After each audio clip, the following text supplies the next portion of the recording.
Hello, all you lovely people. Welcome back to What's Up, your monthly guide to the sky. We are currently in the month of April, and there really isn't anything major happening going on this month, so I have a lot of smaller events to talk to you guys about. So let's get started.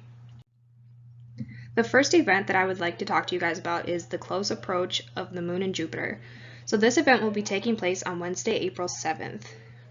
From Moorhead, the pair will be visible in the dawn sky, rising at 5:10 Central Daylight Time, 1 hour and 42 minutes before the sun, and reaching an altitude of 12 degrees above the southeastern horizon before fading from view as dawn breaks around 6:36.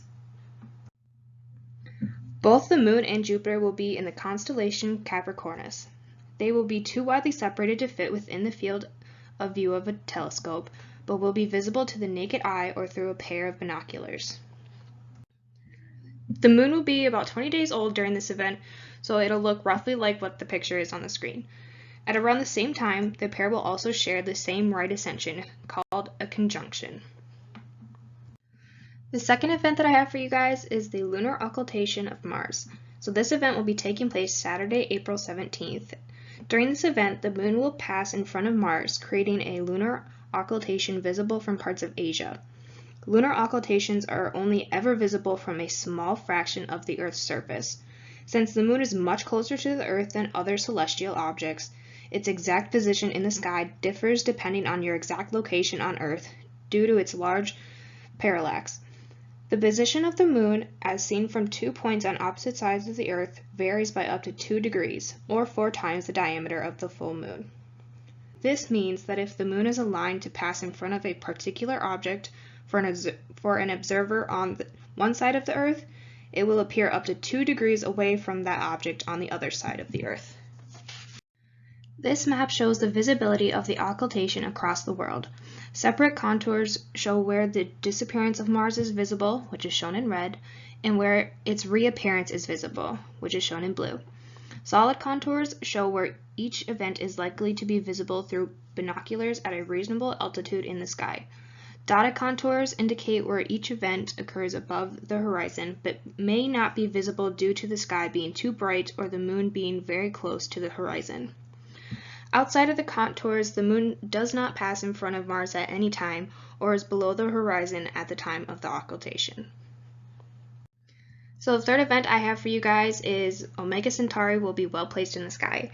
And this event will be taking place on Tuesday, April 13th. And I just realized that this event actually becomes before the second event that I already talked about. But all in all, it's still going to take place, so I'm just going to roll with it. So moving on, Omega-Centauri will be well placed. All globular star clusters are impressive, but Omega-Centauri is in a class by itself. Sparkling with 10 million stars, it's the Milky Way's largest globular. Omega-Centauri will be well placed, high in the sky. It will reach its highest point in the sky at around midnight local time. It is easiest to see from the southern hemisphere, but cannot be seen from latitudes much north of 22 degrees northern latitude. At magnitude 3.7, Omega-Cen, which is another word for Omega-Centauri, is tricky to make out with the naked eye except from a dark site, but is visible through a pair of binoculars or a small telescope. This event will be located in the constellation Centaurus. Having a mass of 5 million suns, Omega-Centauri is 10 times more massive than a typical globular cluster.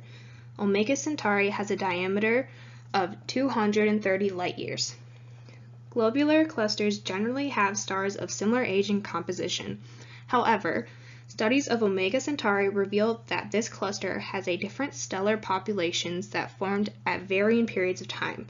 It may be that Omega-Centauri is a remnant of a small galaxy that merged with the Milky Way. Globular clusters orbit the Milky Way outside the galactic disk.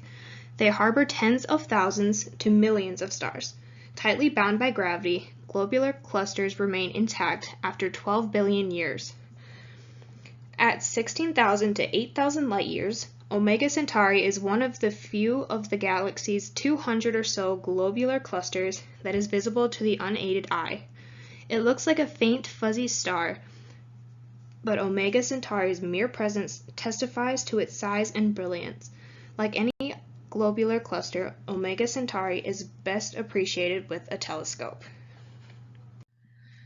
The fourth event is when Mercury is at superior solar conjunction. This event will take place on Sunday, April 18th.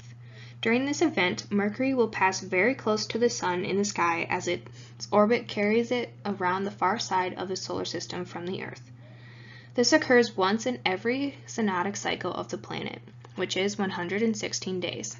It marks the end of Mercury's apparition in the morning sky and its transition to become an evening object over the next few weeks. At closest approach, Mercury will appear at a separation of less than 1 degree from the Sun, making it totally unobservable for several weeks while it is lost in the Sun's glare. Mercury will also pass apogee, the time when it is most distant from the Earth, at around the same time. And just to give you guys a warning, never attempt to point a pair of binoculars or a telescope at an object close to the Sun. Doing so may result in immediate and permanent blindness. The fifth event is the Lyrid meteor shower. The Lyrid meteor shower will be active from April 16th to April 25th, producing its peak rate of meteors around April 22nd. Over this period, there will be a chance of seeing Lyrid meteors whenever the shower's radiant point, which is in the constellation Hercules, is above the horizon. From Moorhead, the radiant point is above the horizon all night, which means that the shower will be active throughout the hours of darkness.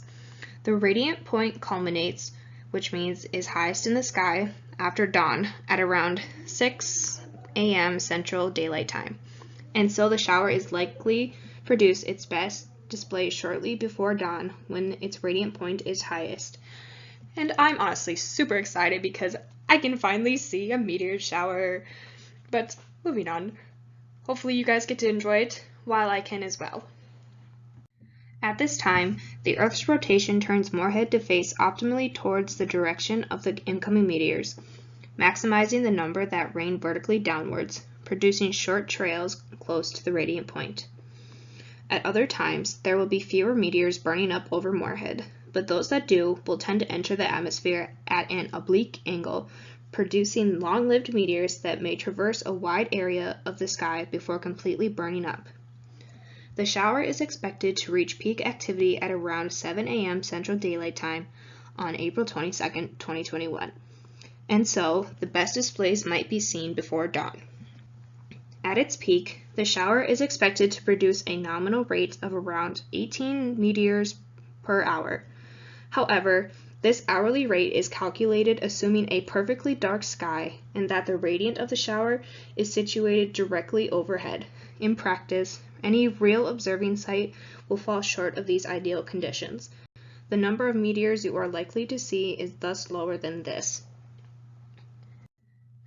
The sixth and final event that I have for you guys is the Pi-Puppid meteor shower. The Pi-Puppid meteor shower will be active from April 15th to April 28th, producing its peak rate of meteors around April 23rd.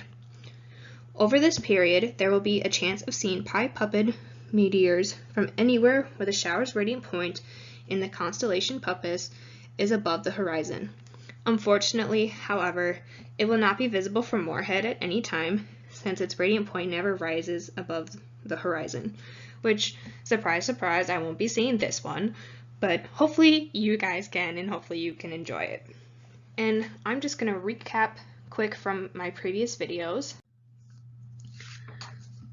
Meteor showers arise when Earth passes through streams of debris left behind in the wake of comets and asteroids. To see those meteors, the best place to look is not directly at the radiant itself, but at any dark patch of sky which is around 30 to 40 degrees away from it. It is at around this distance from the radiant that most meteors will be seen. By determining the position of this radiant point in the sky, it is possible to work out the orbit of the stream giving rise to any particular meteor shower. The Pi-Puppids is classified as a Class 3 meteor shower by the American Meteor Society. Class 3 meteor showers produce strong activity on rare occasions. Most of the time, Only a few scattered remnants of these showers are observed with rates of 1 shower member per night. Note that most of the Class 3 showers are best seen during the evening hours, a situation quite opposite of most meteor showers.